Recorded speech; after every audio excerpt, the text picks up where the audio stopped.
We are back with episode number 5 of Pull Up and Talk. Old Dog Fitness here with my good friend Aldo from Crusades of Motivation. What is up, Aldo? You ready for episode number 5? Episode number 5, man. My people, it's been a struggle to get episode number 5 going on right now. So shout outs to the podcast, man. Pull Up and Talk. Thank you so much, everybody, for being here again. And it's another episode. And I'm really excited today because it's going to be kind of a surprise this week. Because usually Vinny and I, kind of exchange info throughout the week. So we kind of like make a plan to talk about on the podcast. But this week, I didn't put no input. So I'm excited to see what Vinny is bringing to the table today. So let's see. We're gonna talk about what we always talk about: getting fit, right? Aging, trying to age well, keeping ourselves strong, and we both have that goal of living to 100, right? I'm gonna get there before you do, but maybe I'll slow down and let you catch up a little bit on the way. So, Aldo, when you started your fitness journey, we've talked about this before. Your first inclination was, I want to get in shape. And what was the first thing you did? You went and what? I got a gym membership, man, which at the time I got a deal. I came into the time where gyms were kind of a good price, man. It was like $20 at the time. That was good price, because before that, I remember perfectly, maybe 3-4 years before that, I heard people paying $50 and $60, man. But yeah. I came in at the time. But yeah, that was the gym. Like everybody else, that's the first thing you think when fitness comes into mind for most people is gym. I gotta go to the gym. Absolutely, you're 100% right. But what's happening is, and I think it started some years back when the whole scamdemic started. With the whole COVID thing, and we were locked up like animals. And people couldn't get out. They closed the gyms down. Of course, they left the liquor stores open, but that's a story for another podcast, right? But they told people, no, you can't go work out. You can't go to whatever. So people started to look for things that they could do at home. So if you remember back in that time, you couldn't find, say, a set of dial-up, like I have Bowflex dial-up weights. There were none to be found. And if they were, people were price gouging and, all sorts of home gym equipment you couldn't find. You could, but it was extremely expensive, and everybody was buying it up. However, I guess it sort of continued along those lines, because today, for the first time, when people go online to look for some type of workout to do, the term calisthenics routine and calisthenics workout is actually outperforming gym workouts. So what it means is that more people today are actually looking for bodyweight style workouts as compared to, gym workouts, gym routines. So, I think that, maybe, like I said, it may be something that got started a few years ago when we were all locked up, and just continued on, or just people are starting to change their train of thought on it. And I certainly did, way back when. I was always enamored. When I was in high school, we had a rickety old universal gym, and I used to play around on that. So the bug bit me early with that kind of stuff. And then I got my first gym membership at 18. But all throughout my life, that's what I equated fitness with, was having a gym membership. Like I told you before, right. And I never realized the benefits of body weight type training. I do now. I certainly do now. And to be honest with you, I do enjoy it more than I still go to the gym. I still do some weight workouts. I'm not looking to set any world records, but I have a real great appreciation now for body weight training as opposed to gym. In other words, gym workouts are good. I think there's a place for both of them. Mm-hmm. But to be locked into just that whole gym mentality that this is the only way to do it, and certainly chasing numbers in the gym.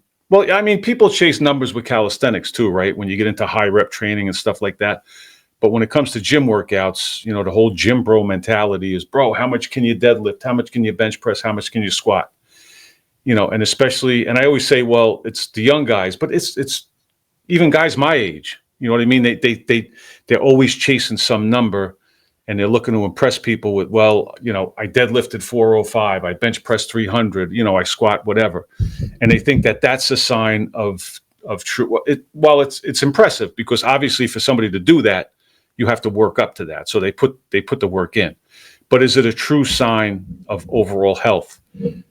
I think that the body weight training is much more functional.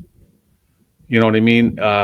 Just for day-to-day movements, right? Now, I could say, hey, Aldo, I deadlifted 405 for 3 reps today, or whatever, Or I could tell you I did 500 body weight squats. Now, I can tell you that doing body weight squats, which is just getting up and getting down, I do that much more than I do having to pick up 400 pounds. Well, again, it's nice to be able to do that. It's much more functional to be able to just do everyday things. And I think that the body weight training prepares you more for that. Oh my God. That's I don't have the words to be so thankful to body weight training, man, calisthenics. Even though I do mix it, from time to time. I have my I do the mace thing, which is a heavy thing. I do the dumbbells. I haven't been benching for a long time, but I found that out myself, man, with my own experience, the functionality that it gives you. I'm in my 40s, man. This is when I'm really noticing the pay-ins. This is really when I'm catching in all that work, because I only been doing calisthenics for maybe I say 5 years, where I'm like more so calisthenics, and I really noticed that in myself, and compared to, for example, man, I got a good example for y'all. I train with bros that go to the gym, right? That the main thing they do is the benching, the squatting heavy and things like that. And when I start meeting with them, and let's work out together, blah blah blah, and I start exposing them to these calisthenics workouts, and you see the true strength right there, because they can lift these heavy weights, but they cannot do 200 push-ups. You know what I mean? 200 push-ups. He can lift over 450 on the bench, but 400 push-ups is on body weight. I mean, that's when really I started noticing the difference. And then what's crazier? I cannot lift 450 or even 400, right? But they started introducing me to workouts they do, right, with heavyweight, because they're like, okay, let's try to mix it up. And I'm like, okay, let's do it. And a lot of those workouts that they put in with weight, I was able to handle that. So then I noticed how much more calisthenics transfer into that world compared to that world transfer into calisthenics, man. So, man, I'm in love with calisthenics, man. And shout outs to the bros, my game bros out there, because they really been exposing me, male out there, man. They've been exposing me to the high rep calisthenics and endurance, man, which that's a different world even from just calisthenics in general. That's I don't know if I would not say a step ahead or nothing like that, but it's just a different world, even compared to doing calisthenics in general. But man, there's so many much benefits, I believe, than weights. I used to get injured all the time. It's not that you don't get injured with calisthenics, right? But weights, man, it was often, and I got tired of that, man, myself. Honestly, I got tired of that. Well, again, with you hit the nail on the head. You can certainly get injured and I'm a prime example of this. You could tweak yourself with injuries with calisthenics. You could certainly get, and I've had injuries from weightlifting. I always tell the story. When I was 18, I used to when I was a kid, I went to a YMCA, and they had this weight room right off the basketball gym. And this was back in the late 1970s, early 1980s. And I remember these guys, they were the big power lifters. They had those big, wide leather belts, right? And they had the big bellies, and they were in there. They were doing the deadlift and the squat. And I was so intimidated by that. And I used to go in, and I would hear them because they were grunting and groaning. They would be dropping the weights on the floor. But again, it always like fascinated me. So when I turned 18, I couldn't wait to go get my first gym membership. And that's where I went to get my first gym membership, right? So I've told many people this story. So I go and I get my gym membership. I can't wait to start working out. And I go walking into this room, and it was like, I don't know, 5, 6, 7, 8 guys. And they had the gym chalk, and they're doing this, and they're like overhead pressing. And I just like, I was so intimidated. I had my hands in my pockets, and I walked in like I was looking for somebody. And then I walked out because I was so intimidated. Yeah. But I went back the next day, and there was a guy in there. His name was Barry, and he was sort of like the caretaker. He took care of the room, and he was an ex-power lifter. And I got up my nerve to go over to Barry. And he could tell he's looking at me, and he knew I was like a fish out of water. Like, what's this kid doing here? But he couldn't have been a nicer guy. And that was the start of my, my fitness journey, because I started talking to him, and he said, well, what are you looking to do? And I told him, and he took me around the gym, and he introduced me to a couple of the guys, and he started showing me exercises. So I became really comfortable, and I used to go there all the time. Now, talking about injuries, this is a long way to get to my point. A lot of these guys that were in there, I became friendly with. They were members of the YMCA, and I knew these guys. Now, I didn't become like real tight. One guy that used to do it, I actually wound up working with him.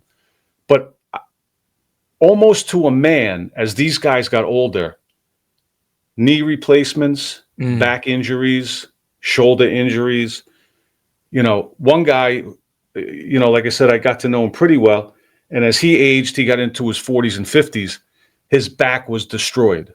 The skeletal, your body's not made to really put that much pressure on it. Your spine, when you're putting those massive weights on your back, you're compressing the spine.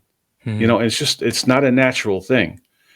And if you go through the years, like even these power lifters, these Olympic power lifters, and you follow their journey, almost all of them wound up really, really injured from that.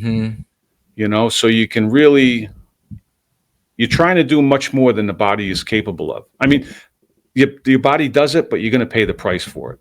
And again, it's not to say you can't get some type of injury, because when people do skills training in calisthenics, say like planche, how often do you hear about guys like tearing a bicep or something, right? So you can definitely get injured if you're not doing whatever you're doing in the right way, and I see it all the time today. Like I said, I still do gym workouts, and I see a lot of these younger guys with the ego lifting.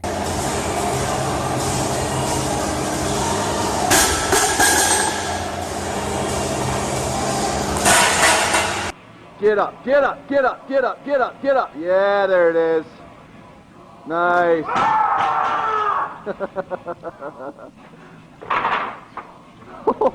But even if you're properly trained and you know the right technique, there's still that chance.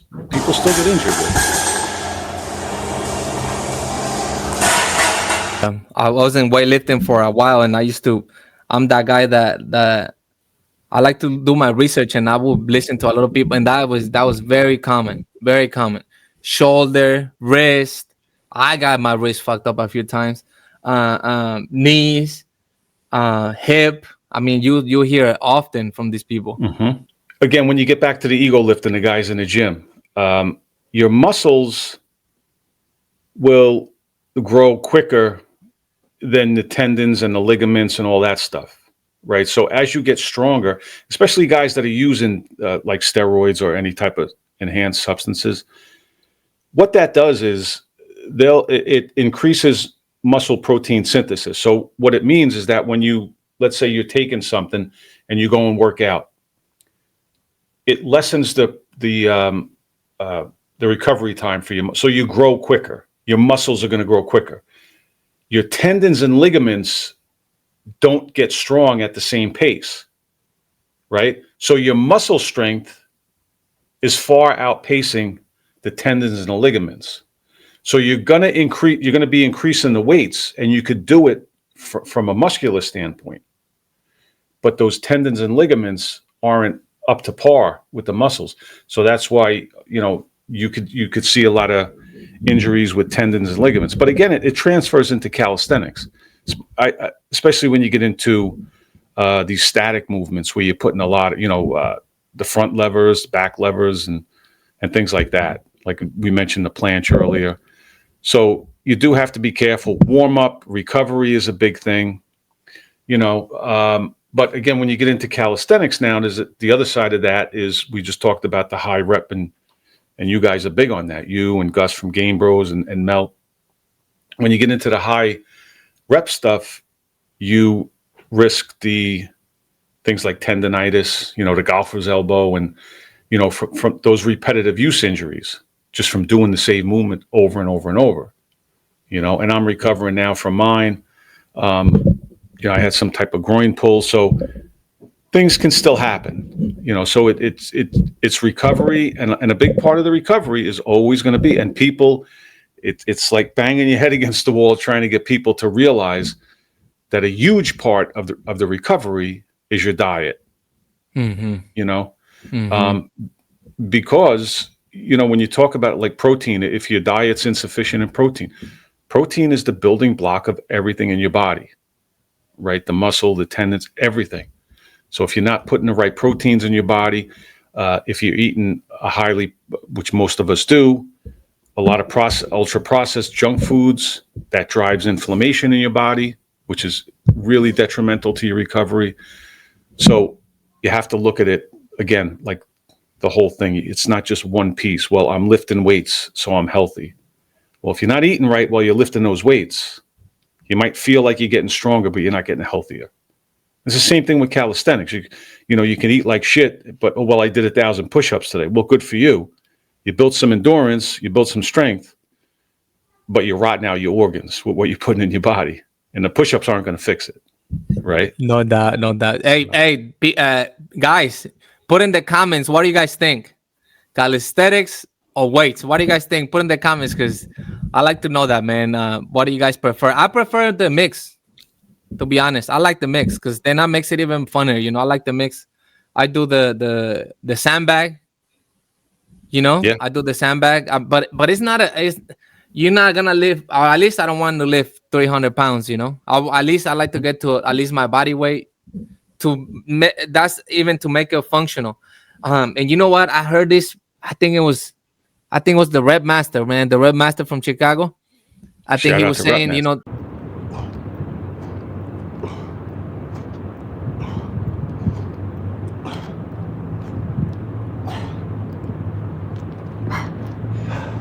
$985, 15 more. Yeah, shout out to Red Man. He was saying that in the military, bro, they focus more into calisthenics. They focus more, and then that tells a lot, man, because those guys over there, shout out to the military, thank you for your service. Those guys are training to be warriors. I recently watched something on the Greeks.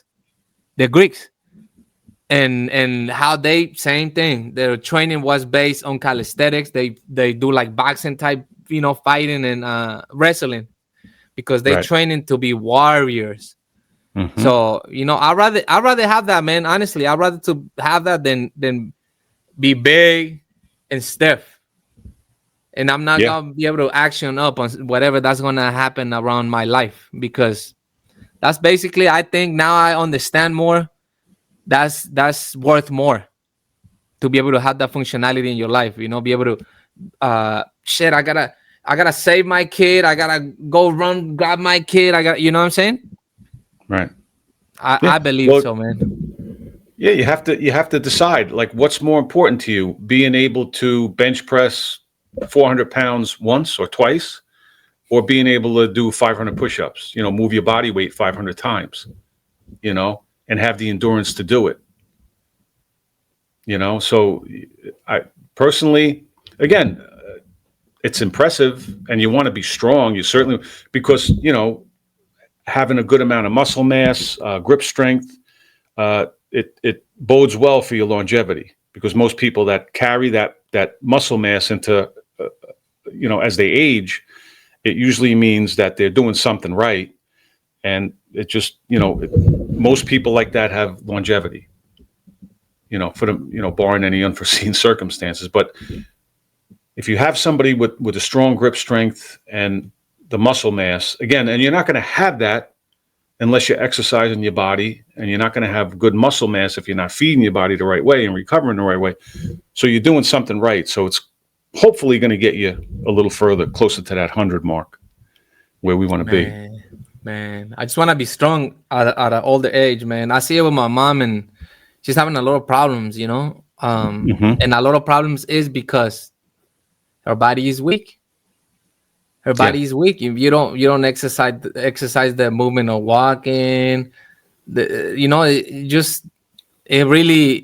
really affects you as you get older more. I mean, like I said, I notice it on myself now. You know, a lot of things are happening in my body, and I think it's gonna happen for everyone. You 20, 30 years old, but it just I think we gotta dial in as the older you get. Yeah. I think you gotta be more dialed in. You got some room, you know, when you're young, you got a lot of room to fuck around and, you know, not recover. Because I see that with a lot of younger cats out here, they don't really fucking recover, man. And for me, I gotta be really disciplined about that.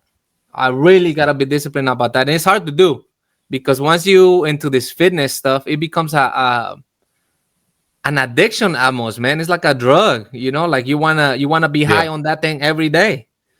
Yeah. But sometimes it's better to take that day off or 2 days. I recently took 3 days off because we were going in hard, and you know what? And I got invites from the bros. Yo, you wanna work out? Nah. I'm like, nah. I'm good. But you know you wanted to. Yeah, you know you wanted to in the worst way, right? Yeah. But I understand that if I recover, and I even tell him that, I'm like, listen, man, I gotta recover and not come back. I'm gonna come back stronger. Because being 40, man, being 60 doesn't mean you cannot get stronger. I mean, I see it on my brother Beanie right here. He just keeps getting stronger. He's going to the pitfalls. You know, he's getting injured. He's fucking around with that elbow and that back and stuff. But those things will pass. And if we have the mentality of growth, trying to, okay, well, all right, I'm injured. I'm gonna recover, and then let's get back to the lab and keep moving on, man. I don't know if there's even a spot where you stop gaining strength. I recently saw a video out of Ripbright, and there's this 70-year-old man doing freaking levers with 2 fucking canes, man. Oh my god, man, grandpa over there with the fully 6-pack. Last episode we did with that guy from Mexico City, Mr. Roshi. Same thing, probably on his 60s, 70s, you know. And I think it's possible, man. I don't want to buy into what they tell us. I refuse to buy in on what they tell us, man, because they telling us these things, and I don't believe that's true. I don't think that there's gonna be an age where you cannot grow muscle, you cannot get stronger anymore. You can, you know what I'm saying? I don't believe that, and I'm gonna prove it with myself. I'm gonna keep going till the wheels fall off, man. Well, the term they use is, like you said, everything they tell you, it's supposed to happen. As your body starts breaking down, and for each of us, it's going to be at a different point, right? Because we're all the same, but we're all different in that respect. So as you get the high blood pressure, well, how old are you? You know, oh, well, it's supposed to be. It's normal, yeah. I'm not, my muscle is starting to atrophy. Well, it's supposed to. They call it sarcopenia. It's age-related muscle loss. It's if you don't use it, you lose it. Because they've already proven that they've shown that people well into their 80s that have been sedentary, if you just have them exercising for a few weeks, it increases their strength. So don't tell me that because you're 40, you're supposed to start getting weak, you're supposed to start losing muscle. That's bullshit in plain English. But they'll tell you that just to explain it away. But people have that mindset. They believe it. They believe it. You know, and the thing is, I can't do this because I don't have the strength to do it. You don't have the strength to do it because you haven't done that. In other words, like if you keep moving, if you keep exercising your body, it's going to go longer and longer, right? You're going to maintain that muscle. Of course, if you're feeding it right and recovering right, it's going to maintain that muscle mass, and you know, hopefully you're going to go further. But this whole idea, like people just start getting these ailments, and then they'll say, I can't exercise because I have this. I can't exercise because this hurts me or that hurts me. And this doesn't work right. but you have all that stuff because you didn't exercise. You know what I mean? Exactly. So We cannot buy into those things, man. You got to think about that. I always like to refer to the past. And I mean, people stay strong well into the 90s and 100s, you know? Yeah. There's many cases that we can read about. He lifts Mondays, Wednesdays, and Fridays and does cardio on Tuesdays and Thursdays, including 2 miles walking on the treadmill and 8 miles on a stationary bike. He's been doing the very same routine since 1983. Most people, when they get older, give up. You know, it's an effort to come in here every morning, an effort to go through those machines that you saw me fighting with in there. That takes a lot of effort, and people don't want to extend that effort. They just want to sit in a chair and watch television. I come in here and I spend 3 hours here every morning. I think we gotta come back to history and well, nowadays if you think about it, man, we have it easier to be able to do that because everything is at our fingertips. So we do have it easier. We just gotta dial in and keep it moving. Make the choice to do it. Make the choice to do it, exactly. And that's not hard, guys. That's not hard, man. You just gotta do it, man. And it's one day at a time. Don't think of it like I think about 100 years old, right? I'm always, and that's in my mind all the time. But I'm only thinking about, for example, today I did a little quick workout. I might work out later, but if not, I'm working out on Saturday for sure. And I know I'm gonna get a fatty one on Saturday. So just a day or two at a time, man. Can because then you overwhelm yourself, you know. How do you eat an elephant? One bite at a time, right? One bite at a time. You got to go nice and easy, right? But it adds up. It's going to add up over time, you know. But again, you have to remember that it's not just exercise, it's not just diet, right? It's not just recovery.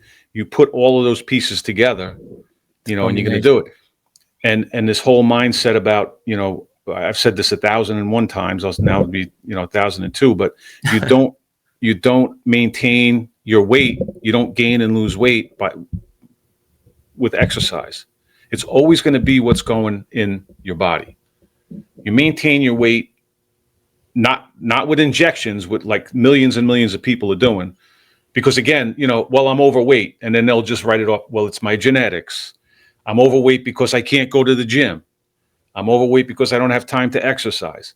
It's all nonsense. You're overweight because of what you put in your body. And you know, to your point, this is what they tell us.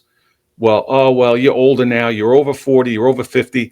You got that belly fat. Well, it happens. That's what's supposed to be. But you know what? You know what? We'll give you this We'll give you this needle. You stick this in your ass for what? $800, $1,000, $1,500 a month, and then you'll lose a few pounds, right?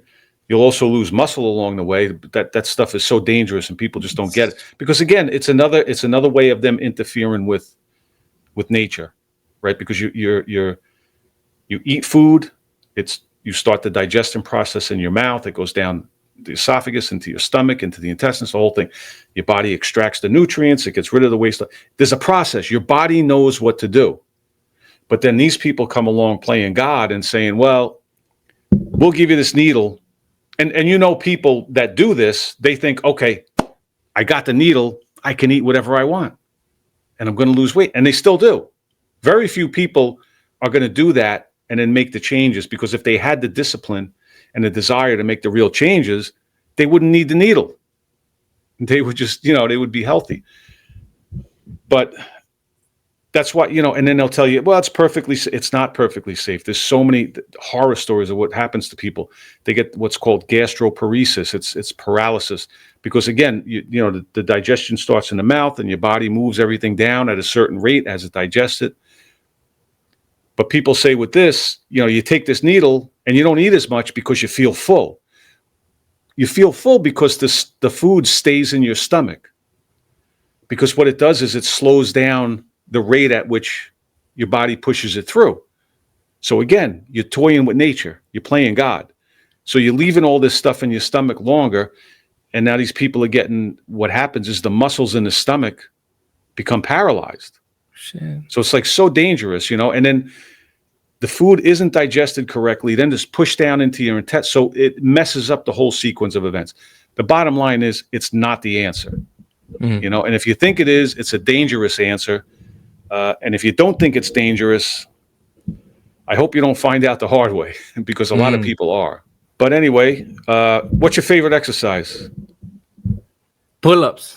Yeah, I knew you were going to say that one. Speaking of pull-ups, if you guys want to train your pull-ups and get stronger at your pull-ups, you want to check out Aldo's, go over to Aldo's channel. First of all, check out all of his workouts. He's an absolute monster.